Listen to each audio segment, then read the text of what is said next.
She's coached a whole lot more kids than I have over the years, but in the 25 years that I've been coaching, that's what it's come down to. I love to win, I love the championships and all that, but it's hearing back from people like I heard back from today that's working in Omaha, Nebraska on a FedEx truck, one of my former players, or hearing from a guy once or twice a week that you've talked to before, but they want to call you because you spent so much time with them while they were here. And just very blessed to be able to touch people's lives in that way. I mean, you hear it all the time. This is my ministry. This is what I do for a living, and the kids.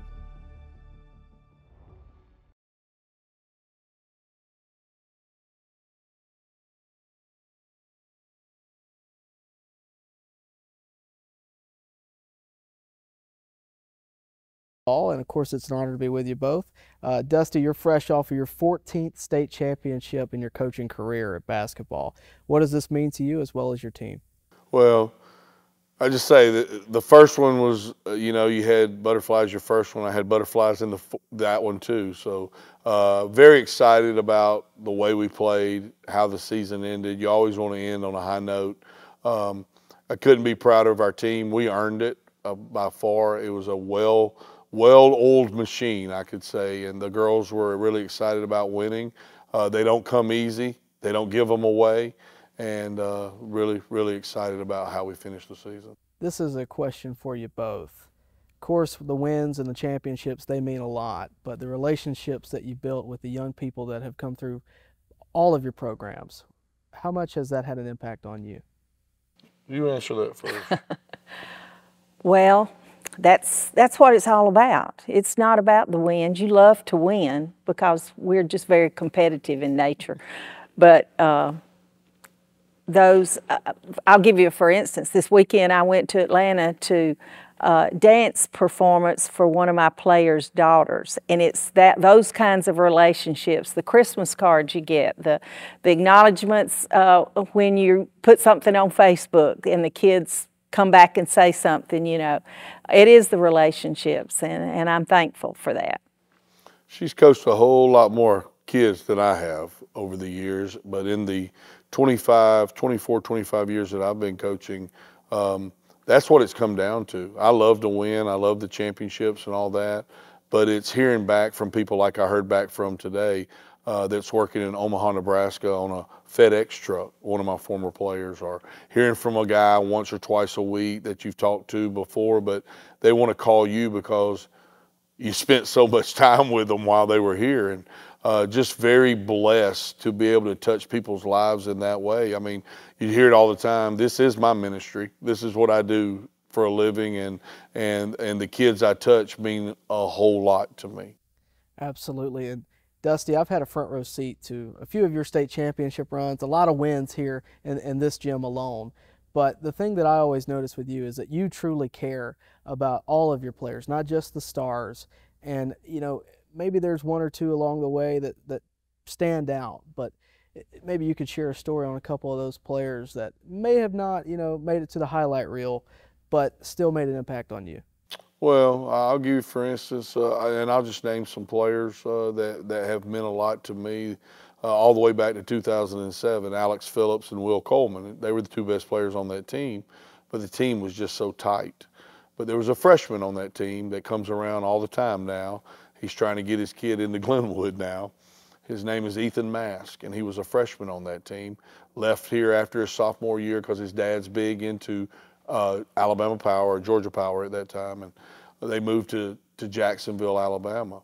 Well, they live here now, and the impact that he's made on my life, not as much as I've made on his, is that he wants to come around and be around. And he coached with me a couple of years ago. I had him as an assistant coach. We actually won a state championship while he was an assistant coach. But just to watch him grow as the man he has become, being married, having two sons now, and that's what it's all about. And you've interviewed a lot of older coaches than me and a lot of more famous coaches than me. But to watch them, you talk about it all the time.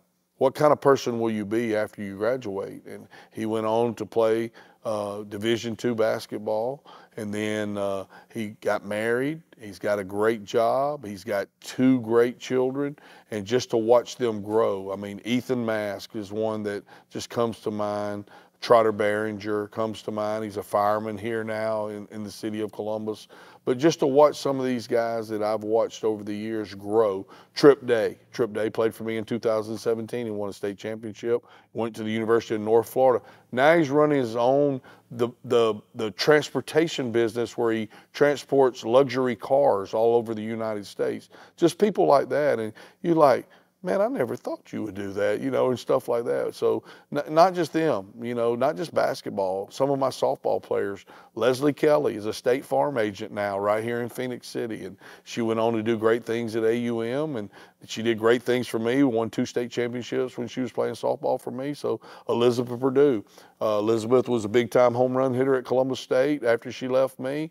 And we have the same last name. She was only my daughter when she played well, but we have the same last names, but she comes from another family. But Elizabeth is in the State Farm business now too. So just a few names here and there that have played really have meant a lot to me. But that list is very long.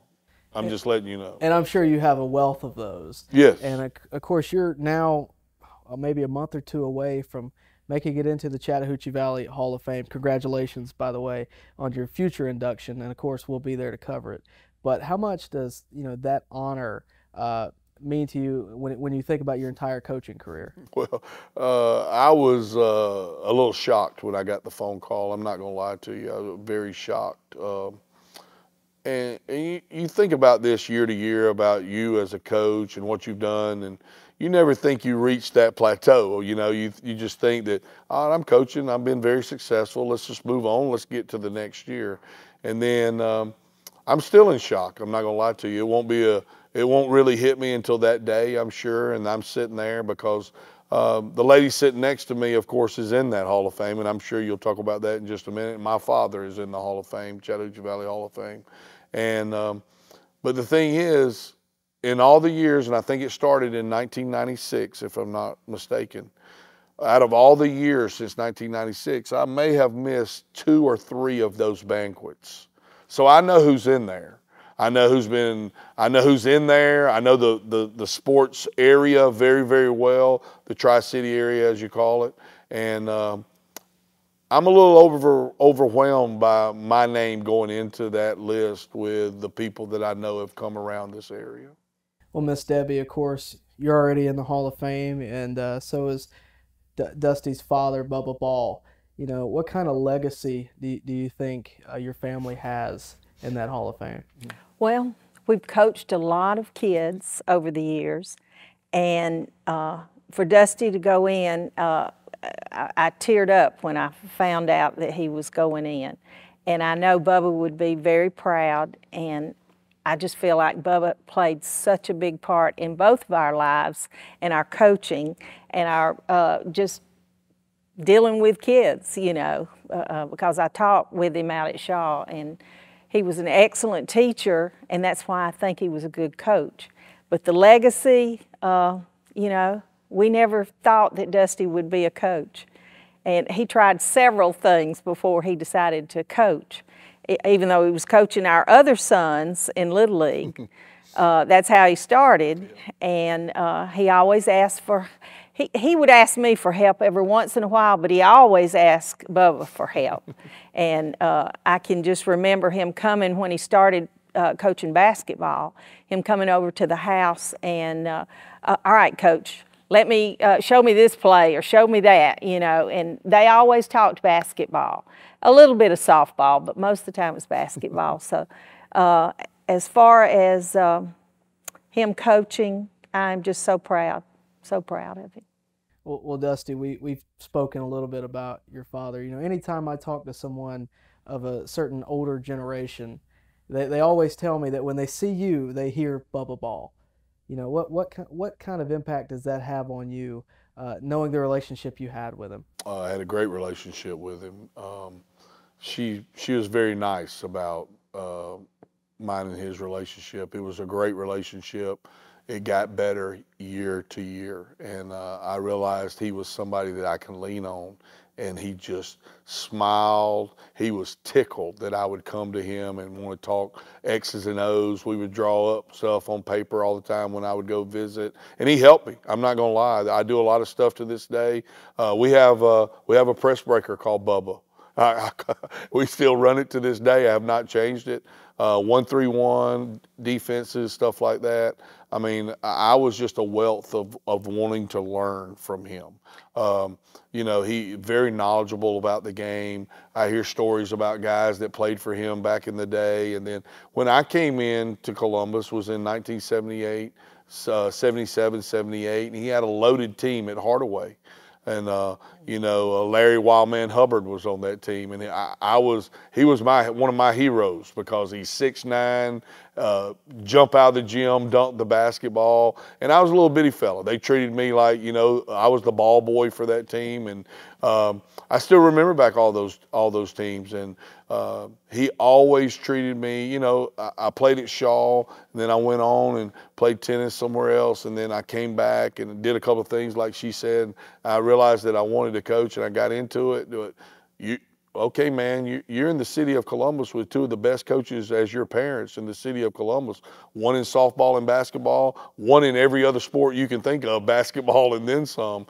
Use them, you know, they're an open book. So she doesn't give herself enough credit. She's been as big a part as he has. Well, let me say especially in softball. Let me say this about Bubba. He would be the first one to critique him also. Any game I got coached a lot. Yeah, I did. any game he came to, he would critique him. And I was okay with that. Yeah. Tell me where I messed up. Yeah. Tell me. I will tell you this, and she'll tell you this. He's not a big proponent of just throwing the ball out there, pressing and running up and down the floor. He loves the half-court game. He loves the discipline of the game. He loves to run set plays. And he would tell me that all the time. He said, boy, if you play like that again, I'm not coming to watch.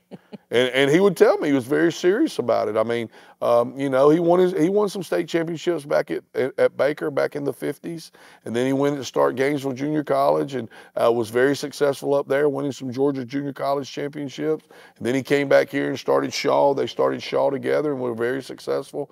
But I can't talk enough about him. Me and you could sit here and talk for hours about him and her, and I wouldn't miss a beat.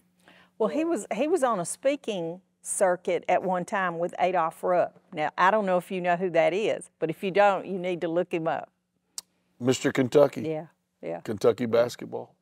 Well, let me ask you this, and this can go for both your parents. Is there a piece of advice that has stood out? I'm sure there's plenty of it over the years, but is there a piece of advice that has stood out that has either impacted your coaching career or has impacted your life outside of the court? This one right here, I do all my practice schedules by what she fed to me. Know what you're doing when you go out there. Have it written down when you go out there. When you say you're practicing from this time to this time, be done when you say that you're practicing. Don't make parents wait for you. Be organized. I get that all from her. Every one of my practices are written down. We're timed in our practices. When I say that practice is going to go to 4:30, we're done at 4:30. And I got that from her because of the two little boys that I coached, which were my little brothers. I messed that up in Little League, and we went a little bit longer in some practices, and she just let me know, you need to understand, this is the way this needs to be. These parents are depending on you to have this done at this certain time, and that's the way you need to run. And till then, I've ran my practices and everything I do that way. With Coach Ball, it was, I'm a player's coach. I know all their business. I know everything about them. I'm their dad, their big brother, whatever. The girls that play for me and the boys that play for me when they're with me. And my dad was that way. My dad was a player's coach, and they loved him. He loved on them. I love on my kids a lot. And it ain't just about, like you said, it ain't just about the champions. It ain't about the ones that are the best players. It's about that last one that's sitting on the end of the bench too, that comes to practice every day and gives you everything they've got, even though they may only get to play 1 minute or 30 seconds in a game. My dad, it started with that junior college team and with the Hardaway team. God, they loved him. I mean, he would take them home after practice. I would get to ride with them and hear stories. I got to stay in the dorm at Gainesville Junior College with those guys. And if it's anything that I got from my dad, it was to be a people person, and I think I am that. Well, you mentioned your relationship with your players. If there's a player that comes through for 4 years, what's the one thing you want him to walk away with out of a Dusty Perdue program? Knowing that he can come back at any time and I'll do anything in the world for him, and know that he was loved or she was loved the whole time they were here, and that's it. Just know that they were loved. They were coached hard, but loved harder. Is there anything else y'all want to say? I think that was a perfect way to end it, to be honest with you. Thank you. Proud of you.